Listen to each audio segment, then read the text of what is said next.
नमस्कार। संतोष पाठक ऑफिशियल पर आपका स्वागत और अभिनंदन। मेरे साथ हैं संतोष पाठक जी। स्वागत और अभिनंदन। बहुत बहुत धन्यवाद शिव जी, और तमाम दर्शकों को भी नमस्कार।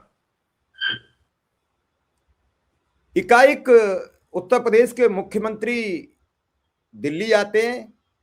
आज कभी बीजेपी के तीसरे नंबर के चेहरे माने जाने वाले बाबू कल्याण सिंह जी की जयंती थी। उन्हें पुष्पांजलि अर्पित की और इसके बाद सीधा दिल्ली का रुख कर लिया। उधर वो पहुंचते हैं, उधर डिप्टी सीएम ब्रजेश पाठक चल पड़ते हैं।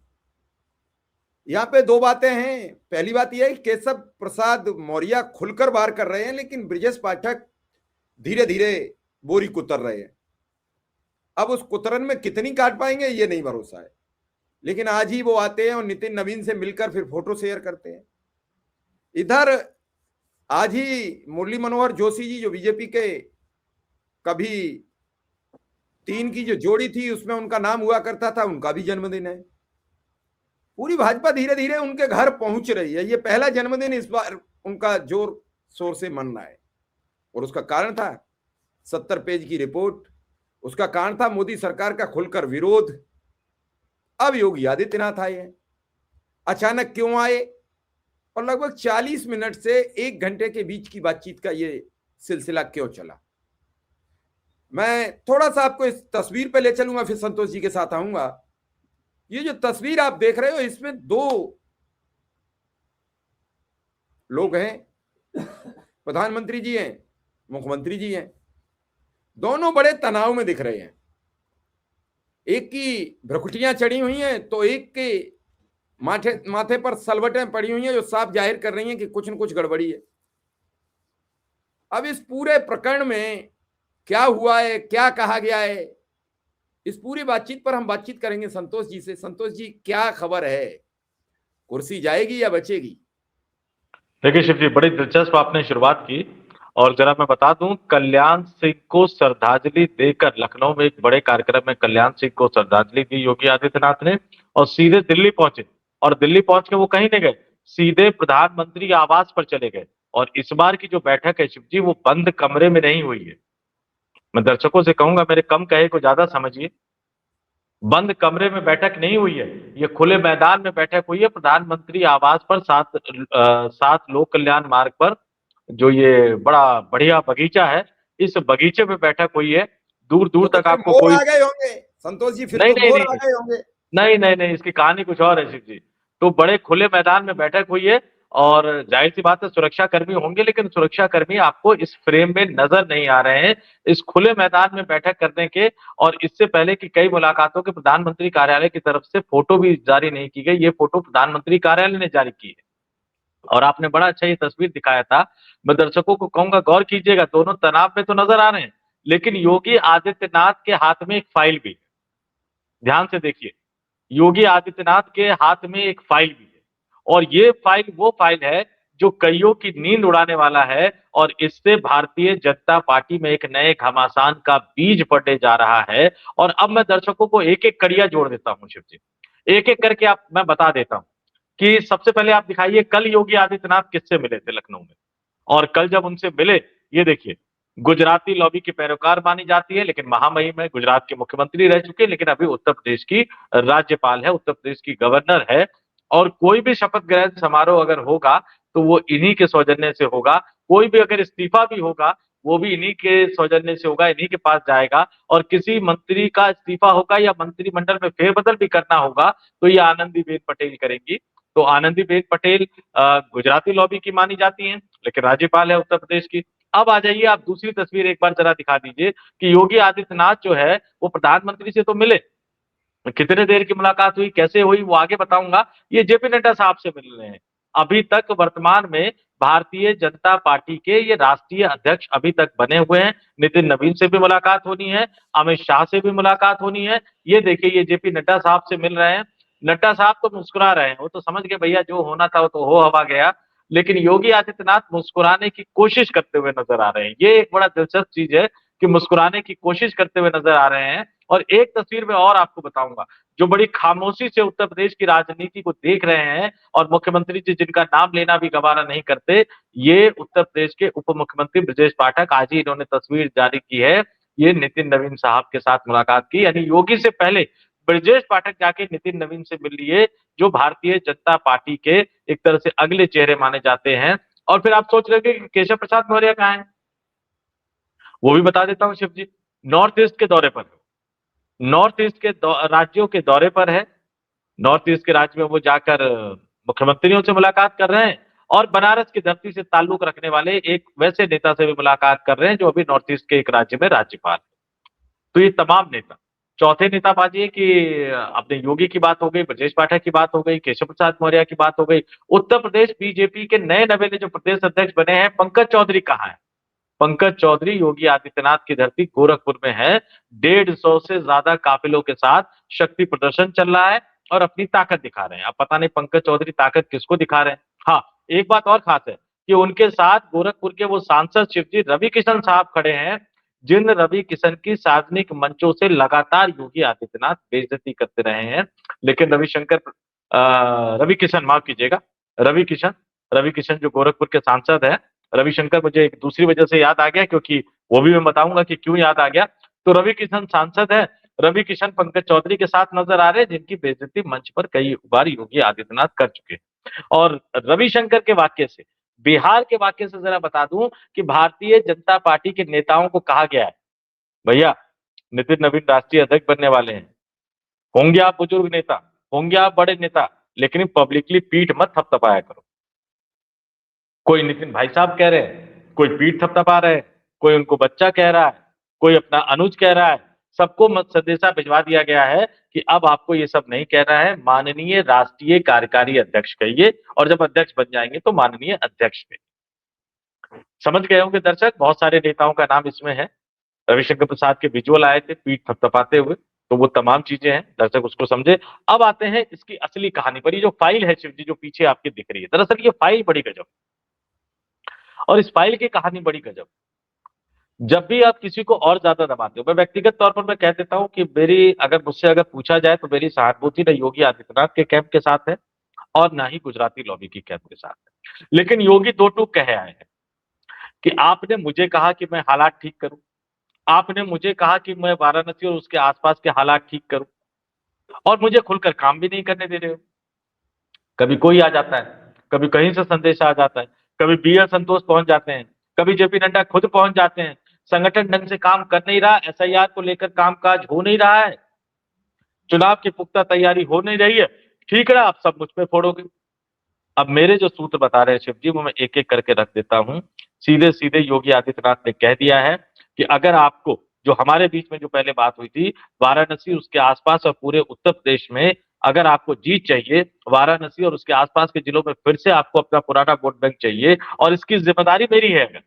अगर ठीकरा मुझ पे फोड़ोगे तो जिम्मेदारी मेरी है, तो जिम्मेदारी मेरी है, तो मुझे खुलकर खेलने का मौका दे दो। पूरी लिस्ट वो लेकर गए हैं, सारी बातें एक एक करके उन्होंने रख दी, सारे तथ्य उन्होंने एक एक करके रख दिए।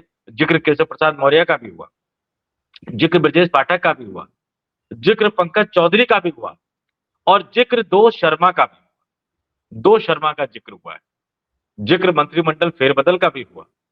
क्योंकि 1 घंटे लगभग ये गए, मैं उसमें तो इस आने समय जाने, शर्मा में नाम खोल दो, अरविंद शर्मा, श्रीकांत शर्मा। आगे खोलता हूं उसको, थोड़ा सा आगे खोलता हूं। तो 1 घंटे की जो बैठक हुई, इसमें आप 10 से 15 मिनट आपके सिक्योरिटी और बाकी सारी चीजों में लग जाते हैं, तो लगभग 40 से 45 मिनट की ये बातचीत हुई। उसमें भी 4-5 अभिवादन, 4-5 मिनट देख लीजिए। और बड़ा अच्छा ये कहने में आ रहा है, हालांकि बार बार तो मैं ये कहता हूं कि अपने ही राज्य के मुख्यमंत्री, अपने ही देश के किसी राज्य के मुख्यमंत्री को, प्रधानमंत्री को महंगा तोहफा क्यों देना चाहिए, मुझे ये समझ में नहीं आता। मोदी जी जाके देते हैं डोनाल्ड ट्रंप या बाइडेन साहब की, जो दिया था वो तो ठीक है।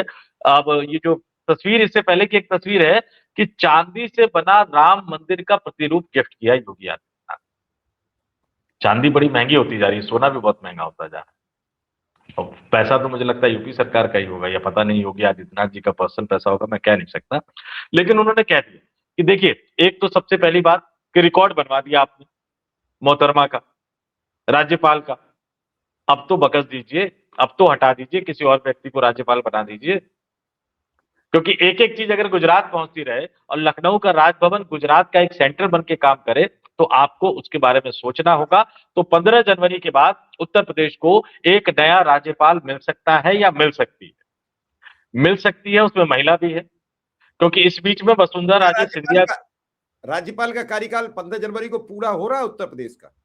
नहीं, पूरा तो कब का हो गया है, अच्छा। पूरा तो कब, वो तो रिकॉर्ड बना चुकी हैं। तो हो सकता है या हो सकती है, क्योंकि वसुंधरा राजे सिंधिया को लगातार कन्विंस करने की कोशिश की जा रही है। उनको 2 राज्य का ऑफर दे दिया गया है, या तो महाराष्ट्र की राज्यपाल बन जाइए या फिर आप उत्तर प्रदेश की राज्यपाल बन जाइए। और एक बात और मैं कह देता हूं, लोग भले ही कहते हैं कि राज्यपाल का कार्यकाल कार्यकाल केंद्र सरकार के हाथ में सब कुछ होता है। जब भी केंद्र सरकार चाहे राज्यपाल को कहीं से भी हटा सकती है और राज्यपाल को एक राज्य से दूसरे राज्य में ट्रांसफर भी कर सकती है। उसमें कोई बहुत ज्यादा कानूनी या तकनीकी पहलू नहीं हो। तो वसुंधरा राजे सिंधिया स्वीकार करेंगे नहीं करेंगे मुझे अभी तक तो नहीं पता है, अभी तक तो उनकी ना ही चल रही थी। तो एक तो राज्यपाल पे बात हुई, दूसरी बात हुई कि आपके आशीर्वाद से दिल्ली से आए। हालत ये हो गई कि जब वो दिल्ली से आए तो हर जगह बैठक करते थे, कहते थे मैं तो मोदी जी का आदमी हूँ, किससे सुनाया करते थे दिल्ली के, एक अलग लॉबी उन्होंने तैयार कर ली। दिक्कतें खड़ी हुई कई तरह की, वो मानने को तैयार नहीं, वो सुनने को तैयार नहीं। कैबिनेट की बैठकों में हालत ये हो गई कि दो योगी उनसे बात तक नहीं करते ए के शर्मा से। तो ए के शर्मा को लेकर कह दिया गया है कि साहब उनका परफॉर्मेंस तो वैसे भी अच्छा नहीं है, और मोदी जी परफॉर्मेंस की बड़ी बात करते हैं, मोदी जी के शब्द को ही पकड़ लिया गया। उन्होंने कहा देखिए परफॉर्मेंस तो अच्छा नहीं, और आप और मैं हम दोनों भी मानते हैं भैया भाई कितना भी रुकावट हो, लेकिन ऊर्जा मंत्री हो या नगरीय विकास मंत्री हो, परफॉर्मेंस तो उनका बहुत अच्छा नहीं रहा है। और बिजली मांगा लोगों ने तो जय श्री राम के नारे लगा दिए। तो ए के शर्मा की मंत्रिमंडल से विदाई, ये बात योगी आदित्यनाथ ने साफ साफ रख दी। एक बात उनको कही गई, लंबे समय से कही गई, कि ब्राह्मण लोगों के बीच में जिस तरह का एक मैसेज जा रहा है, तो श्रीकांत शर्मा को एक बार फिर से मंत्रिमंडल में शामिल किया जाए। योगी आदित्यनाथ ने उसका भी कह दिया कि हमारे पास कई ब्राह्मण चेहरे हैं, अगर आप मुझे कहेंगे कि ब्राह्मण चेहरे को ही शामिल करना है तो कई नाम है मेरे पास, उनमें से किसी को शामिल किया जा सकता है, जैसा आप कहे, मुझे आप जैसा चाहे आदेश दे। यानी ए के शर्मा की विदाई। अरे इस दौरान और एक नई बात हो गई, उसे आप बात ही नहीं कर रहे उस पर। हाँ। योगी आदित्यनाथ ने ब्राह्मणों को खुश करने के लिए सवर्णों की जो आयु सीमा में छूट दे दी आज ही पुलिस भर्ती में 3 साल की। और ये किसके और कहने पर दे दी? सलमणि त्रिपाठी के, अनिल मिश्रा बिल्कुल के। ये और एक नया मतलब, सनम हम तो डूबेंगे ले तुम्हें भी डूबेंगे। यानी अब नहीं नहीं 80% जनता सीधी सीधी जो कहा जाता है कि दलित पिछड़े और अत्यंत पिछड़े सारे अब विपक्ष में खड़े हो जाएंगे। मंडल जब डूबेगा तब कमंडल से डूबेगा, कमंडल जब डूबेगा तब मंडल से डूबेगा। तो कमंडल ने अपनी हुंकार भर दी, 3 वर्ष नहीं, का लेकिन आदेश जारी कर दिया। अभी तो तात्कालिक फायदा उठाना है, और शलभ त्रिपाठी इसमें एक आगे मोर्चा लेते हुए नजर आ रहे हैं। तो जो सीएम के कार्यालय में जो लड़ाई चल रही थी, सलम त्रिपाठी वर्सेस योगी आदित्यनाथ के करीबी में, उसमें थोड़ा सा पैचअप होता हुआ नजर आ रहा है, और शलम त्रिपाठी मंत्री बन सकते हैं, ये भी आप मान लीजिए। एक तरह से योगी जी ने 3 नाम बता दिए हैं, लेकिन उसमें शलम त्रिपाठी सबसे आगे चल रहे हैं, उसकी कई वजह चल रही है। तो शलम त्रिपाठी मंत्री बन सकते हैं। ए के शर्मा की विदाई, श्रीकांत शर्मा की विदाई, राज्यपाल की विदाई और मंत्रिमंडल के फेरबदल का पूरा खाका एक तरह से योगी आदित्यनाथ ने प्रधानमंत्री नरेंद्र मोदी के सामने रख दिया। ये तकरीबन 40 से 50 मिनट की मुलाकात का, यानी 2 टूक उन्होंने कह दिया, ठीकरा मेरे सर पे फोड़ोगे, जिम्मेदारी मेरी है, तो खुलकर मुझे बैटिंग करने दो। और उसके बाद जो उन्होंने नहीं कहा कि फिर अगर ऐसा नहीं हो पाएगा तो आपको जो फैसला करना है वो कर लो। अब मोदी जी लगभग लगभग वो तैयार है, क्योंकि उनको अपने वाराणसी से मतलब है और पीएम की कुर्सी से मतलब। और एक बात तो तय है कि भाई पीएम तब बनेंगे जब एमपी रहेंगे। कल्याण सिंह ने एक जमाने में अटल बिहारी वाजपेयी के लिए कहा था, उन्हीं कल्याण सिंह को पटाप करके योगी आदित्यनाथ दिल्ली पहुंचे और सीधे चले गए प्रधानमंत्री आवास में। लेकिन फिर मैंने थप में लिखा कि विदाई तो तय है। कितने लोगों की विदाई तय है मैंने बता दी। अब हंगामा कौन खड़ा करेगा, क्योंकि प्रधानमंत्री फैसला लेने की हालत में है नहीं। शिव जी, मैं सीधे सीधे बता रहा हूं, प्रधानमंत्री अगर फैसला लेने की हालत में होते तो पहले जो कुछ तय हुआ था उस तय होने के अनुसार सब कुछ स्मूथली चलता रहता। ये ब्राह्मण वाला विवाद पंकज चौधरी खड़ा नहीं करता, और ब्राह्मण वाला प्रेस रिलीज प्रधानमंत्री के लखनऊ से उड़ते ही एक तरह से जारी कर दिया गया। तो इसलिए अब जो है ये प्रधानमंत्री 2 पार्टों में फंस रहे हैं। एक तस्वीर तो नजर आ रही है आपके दर्शकों के सामने, स्क्रीन पर दिखा रहे हैं, योगी आदित्यनाथ है, और दूसरी तरफ जो सरकार और संगठन दोनों को चलाते हैं वो अमित शाह है। क्या उत्तर प्रदेश से गुजरात लॉबी की विदाई वो चाहेंगे? क्या वो ए.के. शर्मा, श्रीकांत शर्मा की विदाई चाहेंगे? क्या वो उत्तर प्रदेश को पूरी तरह से योगी आदित्यनाथ के हाथ में सौंपना चाहेंगे? क्योंकि जब से ये ब्राह्मण वाला विवाद शुरू हुआ है, ध्यान रखिए कि अमित शाह उत्तर प्रदेश के उसमें कोई इंटरफेयर नहीं कर रहे। पहले भी मैंने बताया था कि प्रधानमंत्री को एक तरह से उन्होंने अकेला छोड़ दिया कि ठीक है आप डील कीजिए, लेकिन अगर उत्तर प्रदेश से सभी दिल्ली दरबार के नेताओं की विदाई हो जाएगी तो फिर अमित शाह उसमें हस्तक्षेप करेंगे। तो ये सीधा आप समझिए कि दो मामला इसमें निकल कर आ रहा है। या तो योगी आदित्यनाथ की बात मानी जाएगी और उन तमाम नेताओं की विदाई होगी जिनके बारे में योगी आदित्यनाथ ने कह दिया, और अगर उनकी बात नहीं मानी जाएगी, ये तमाम लोग बने रहेंगे, तो फिर तो योगी आदित्यनाथ हंगामा करेंगे और फिर योगी आदित्यनाथ और गुजराती लॉबी के बीच एक ऐसी लड़ाई देखने को मिलेगी जो लड़ाई थमने का नाम नहीं लेगी। ये दो टूक बात हो गई है। अब आने वाले दिनों में देखते हैं कि क्या कुछ होता है। इस बीच भूलिएगा मत कि मुरली मनोहर जोशी के घर नेताओं का जुटना शुरू हो गया है। उत्तराखंड में नेताओं का इस्तीफा शुरू हो गया है। एक के बाद एक पूर्व मुख्यमंत्री बोलते जा रहे हैं और कई राज्यों में भारतीय जनता पार्टी के लिए संकट खड़े होते जा रहे हैं। तो अभी लीड मुरली मनोहर जोशी लेते हुए नजर आ रहे हैं। वो इसलिए लेते हुए नजर आ रहे हैं क्योंकि योगी आदित्यनाथ ने अपनी छवि एक जातिवादी नेता के तौर पर बनने दी है या बना दी गई है, चाहे जो भी हो। योगी आदित्यनाथ अगर उस जाति की वादी छवि से बच पाते तो शायद आज वो एक विकल्प हो सकते थे कि उनके इर्द गिर्द नेता जुटना शुरू हो सकते थे। आज योगी आदित्यनाथ को लग रहा होगा कि उनसे एक बहुत बड़ी गलती हो गई अपनी टीम चुनने में, अपने अधिकारियों की टीम चुनने में, अपने मीडिया की टीम चुनने में। वो हिंदुत्व का आइकॉन और हिंदुत्व का ब्रांड एम्बेसडर बनते बनते एक जाति तक सीमित रह गए हैं और पंकज चौधरी के प्रेस रिलीज ने उसमें और ज्यादा महत्वपूर्ण, जैसे कहते हैं ना, आग में घी डालना, वो भूमिका निभा दी है। तो अब मुरली मनोहर जोशी अभी सेंटर में है। कल को सेंटर में कौन होंगे? योगी आदित्यनाथ की कितनी बातें मानी जाएगी और नहीं मानी जाएगी, तो फिर योगी आदित्यनाथ भी क्या मुरली मनोहर जोशी के पास जाएंगे? क्योंकि ब्रजेश पाठक आज मुरली मनोहर जोशी के पास चले गए। ब्रजेश पाठक आज चले गए हैं। सबने सोशल मीडिया पर उनको बधाई दे दी है। खुद योगी आदित्यनाथ ने दे दी, केशव प्रसाद मौर्य ने भी दे दी, ब्रजेश पाठक ने भी दे दी। और अभी जो सेंटर पॉइंट है वो तो मुरली मनोहर जोशी है, लेकिन इस तस्वीर और इस तस्वीर में जो योगी आदित्यनाथ के पास जो फाइल है वो आने वाले दिनों में एक बहुत बड़ा हंगामा खड़ा करने जा रही है। चलिए देखते हैं, उस हंगामा का हमें इंतजार रहेगा। लेकिन फिलहाल जो आपने बताया वो बड़ा गंभीर सवाल यह है कि आखिर इस फाइल में क्या है। इस फाइल के बारे में अगर किसी भी दर्शक को कुछ पता लगे तो हमें भी बताएं। फाइल बड़ा गंभीर है और जब वो प्रधानमंत्री से मिलने जाते हैं तो एक फाइल कांख में लेके जाते हैं और कांख में ही चावल छिपा कर ले गए थे सुदामा।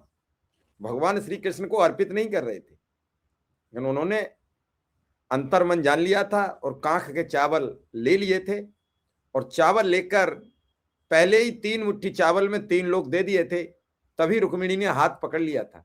लेकिन यहां रुक्मिणी नहीं है, पकड़ेगा हाथ कौन? किसकी कांख के चावल निकलेंगे? कौन कांख में खोसे पड़ा है? यहां तो मुख्यमंत्री ने सामने रख दिए हैं, प्रभु ये चावल रखे हैं, इन्हें आप खा लीजिए। मुख्यमंत्री कहते हैं आप लाए हैं अपने ले जाइए। तो ये चावल बड़े असमंजस में हैं, किसके घर की खीर में सम्मिलित होंगे, अभी प्रतीक्षा रहेगी। लेकिन ये साफ जाहिर हो गया कि अब उत्तर प्रदेश की राजनीति में मंत्रिमंडल तो फेरबदल होगा ही, लेकिन जो आज ये आरक्षण का आयु की सीमा घटी है, इसका असर क्या दिखेगा? क्या छात्र सड़कों पर उतरेंगे? और आरक्षण में हर भर्ती उलझी पड़ी है, उस आरक्षण का असर क्या होगा? क्या योगी खुलकर मुचैटा लेने को तैयार हो गए हैं कि झगड़ा तो होगा लेकिन आमने सामने? चलिए, आपको खबर कैसी लगी हमें जरूर बताएं। फिलहाल हम संतोष जी से इजाजत लेंगे। आपका धन्यवाद, आभार और नमस्कार। बहुत बहुत धन्यवाद, आभार। और शिव जी, एक बात तो तमाम दर्शकों से कहूंगा, जो आपने सवाल पूछा भैया जवाब दे दो। कमेंट जरूर कर दिया करो, कमेंट करके अपने विचारों से हमें जरूर अवगत करा दिया करो। और थोड़ा बहुत तो जागरूक आप भी हो, जागरूक आप भी रहो। थोड़ा सा पढ़ना, लिखना, सोचना, ये सब शुरू करो ताकि सही खबरें सही तथ्यों के साथ आप तक पहुंचती रहे। और सही खबरें पहुंचाने वाले, ये रोज सरकारों की पलटा पलटी नहीं होती। और मैं फिर कह दूं कि रोज सरकारें गिरती नहीं है, रोज सरकारें बनती नहीं है, लेकिन हाँ, डेवलपमेंट, राजनीतिक डेवलपमेंट जो होते हैं वो तथ्य हम आपके सामने लाते हैं। फैसला करना आपका काम है, लेकिन ये बात बिल्कुल सही है कि जो आपको 365 दिन 24 घंटे सातों दिन सरकार गिराते रहते हैं, उनकी बजाय आप वहां पे आइए जो तथ्य आपके सामने रखते हैं, और वो तथ्य आगे जाकर सही भी साबित होते हैं। हमने जब अगस्त में शिवजी मुरली मनोहर जोशी साहब की रिपोर्ट की खबर दिखाई थी 70 पेजों की स्लाइड, मैंने तभी कहा था कि ये इतनी जल्दी असर नहीं करेगा, लेकिन इंतजार कीजिए 6 महीने, 7 महीने, 8 महीने, क्योंकि पुरानी पीढ़ी के नेता है ना। अटल बिहारी वाजपेयी जब किसी को राजनीतिक रूप से खत्म करते थे तो इतने महीन तरीके से खत्म करते थे कि उठ नहीं पाता था। गोविंदाचार्य जी आज तक कहाँ है? कहीं कल्याण नहीं है सिंह जी नहीं उठ गोविंदाचार्य। पाए, कल्याण सिंह जी नहीं कल उठ पाए। कल्याण सिंह जी नहीं उठ पाए।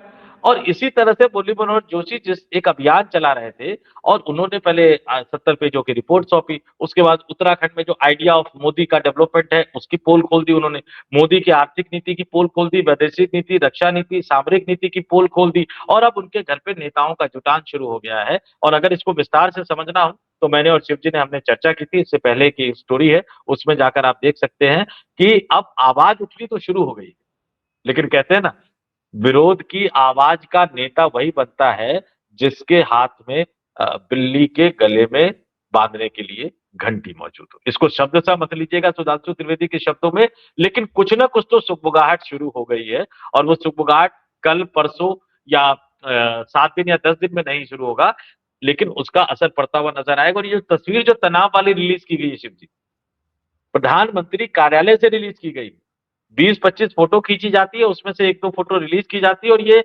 20-25 फोटो में भी जब ये तनाव वाली फोटो रिलीज की गई है, तो बाकी फोटो जो रिलीज नहीं की गई है उसके बारे में सोच लीजिए कि उसमें दोनों की भाव भंगिमा कैसे होगी और दोनों के चेहरे कैसे होंगे, कि फोटोग्राफर मुस्कुराते हुए कोई तस्वीर ही नहीं खींच पाया। अगर मुस्कुराते हुए कोई तस्वीर खींची गई होती तो वो वाली तस्वीर प्रधानमंत्री कार्यालय की तरफ से रिलीज की जाती, ये वाली नहीं की जाती। चलिए, आपका भी आभार, धन्यवाद, दर्शकों को भी नमस्कार। नमस्कार।